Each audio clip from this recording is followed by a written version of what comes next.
قوم سبا کون تھی، عذاب الہی ان پر کیوں آیا؟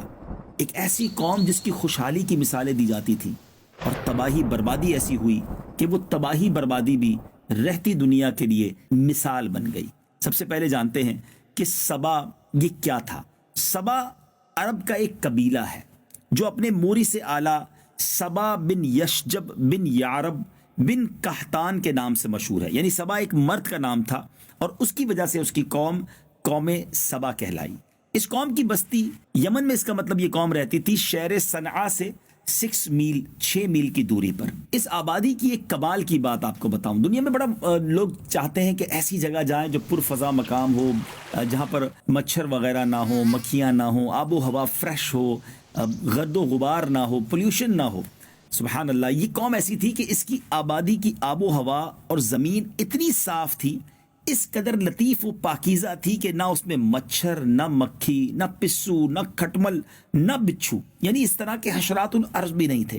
زبردست آب و ہوا تھی، بلکہ یہاں کا موسم بھی بڑا ماڈریٹ تھا، بڑا زبردست کلائمیٹ تھا، نہ زیادہ گرمی ہوتی نہ زیادہ سردی ہوتی۔ اس علاقے کے بارے میں یہ بھی کہا جاتا ہے کہ اس کی پاکیزگی کا عالم یہ تھا اس علاقے کی کہ اگر کہیں دوسرے علاقے کا کوئی شخص اس شہر سے گزر جائے اور اس کے کپڑوں میں جوئیں ہوں تو وہ جوئیں بھی ساری مر جاتی تھیں، یعنی اگر وہ کچھ پرابلم لے کر آتا تھا تو وہ پرابلم بھی اس کے جسم سے دور ہو جاتی تھی۔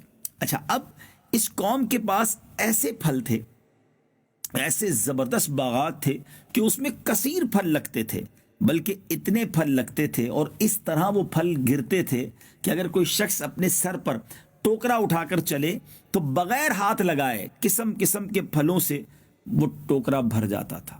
امیجن کریں، شاید آج تو دنیا میں ایسی جگہ نہیں ہے، یقیناً بڑے پرفضا مقامات ہیں، بڑے خوبصورت مقامات ہیں، اللہ کی شان اور اس کی قدرت کے نظارے آج بھی دیکھنے کو ملتے ہیں، مگر قوم سبا کو اللہ نے ایسی خوشحالی دی، ایسی آب و ہوا دی، اتنے زبردست پھل اور باغ عطا فرمائے، بڑے لوگ خوشحال تھے، آرام، سکون، پیشنس کی لائف تھی، بڑی زندگی کے مزے تھے۔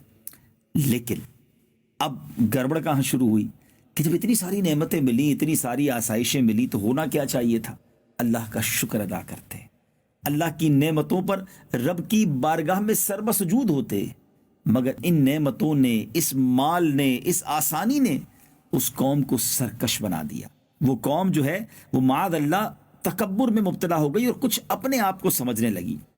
اللہ تبارک و تعالیٰ نے اس قوم کی ہدایت کے لیے یکے بعد دیگرے 13 نبیوں کو بھیجا۔ 13 انبیاء کرام قوم سبا کے پاس گئے اور قوم کو اللہ کی نعمتیں یاد دلاتے رہے کہ دیکھو اللہ نے تمہیں کتنا اچھا رکھا ہے، اور اللہ کے عذاب سے ڈراتے رہے۔ اللہ اکبر، مگر ان سرکش لوگوں نے اللہ کے نبیوں کو جھٹلایا، ڈینائی کیا، ان کی بات نہ مانی، اتنی ساری نعمتوں کے ہوتے ہوئے وہ شکر گزار نہ بنے۔ اور اس قوم کا ایک سردار تھا جس کا نام حماد تھا، وہ ایک متکبر، بڑا پراؤڈی اور سرکش آدمی تھا۔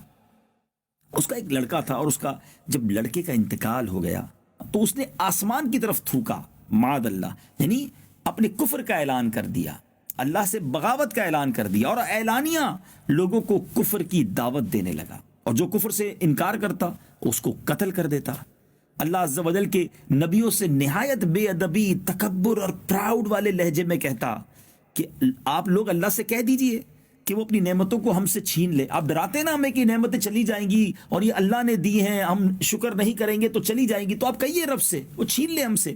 یعنی وہ یہ سمجھنے لگا تھا کہ یہ سب کچھ ہمارا ہے، اللہ کا نہیں ہے۔ معاذ اللہ، کیسے چھینے گا، کیسے جائے گی یہ ساری مال و دولت، یہ آسائشیں، اتنی اچھی آب و ہوا؟ لوگ مثالیں دیتے ہیں آل اوور دا ورلڈ، اس علاقے کی جناب خوبصورتی کی مثالیں دی جاتی ہیں، سب ہم سے کیسے چھن سکتا ہے؟ اب جب اس حماد نے اس طرح تکبرانہ لہجے میں، عصیان سے بھرپور لہجے میں جب یہ کہا، اور اس کا عصیان، طغیان بہت بڑھ گیا، نافرمانی بہت بڑھ گئی، تو اللہ تعالیٰ نے اس قوم پر بڑا عجیب عذاب بھیجا، اس قوم پر سیلاب آیا۔ ناظرین، یہ سیلاب کیسے آیا؟ قوم سبا کی بستی کے کنارے پر پہاڑوں کے دامن میں بند باندھ کر، یعنی آج کل جو ڈیم بنائے جاتے ہیں کہ بڑے بڑے گیٹ لگا کر یا بڑی بڑی دیواریں لگا کر پانی کو روکا جاتا ہے اور اس پانی کا پھر استعمال کیا جاتا ہے، تو بڑے اچھے انداز میں بند باندھ کر ملکہ بلقیس نے 3 بڑے بڑے تالاب نیچے اوپر بنا دیے تھے تاکہ پانی سٹور رہے اور اس قوم کے کام میں آئے۔ مگر اللہ کی شان دیکھیں، ایک چوہے نے اللہ کے حکم سے اس بند کی دیوار میں سوراخ کر دیا. سوراخ تو چھوٹا سا تھا، چوہا کتنا بڑا سوراخ کرے گا، مگر اب وہ سوراخ بڑھتا رہا بڑھتا رہا بڑھتا رہا پانی کے پریشر سے، اور ایک بہت بڑا شگاف بن گیا. اور اس کے بعد بند کی دیوار ٹوٹی، اور ناگہاں بڑی تیزی کے ساتھ ایک بڑے ریلے کی صورت میں وہ سیلاب جو ہے اس بستی میں آ گیا. لوگ سکون سے گھروں میں بیٹھے تھے، چین کی بانسری بجا رہے تھے، کوئی ٹینشن نہیں تھی کہ اچانک ایسا سیلاب آیا کہ اس کے دھاروں نے اس بستی کو غارت کر دیا. ہر طرف بربادی اور ویرانی کا دور دورہ ہو گیا. جب یہ سیلاب آیا تو ساری مال و دولت، سارے باغات، سب کے سب اس میں غرق ہو گئے. اتنا زبردست سیلاب تھا کہ پوری بستی ریت کے تودے میں دفن ہو گئی.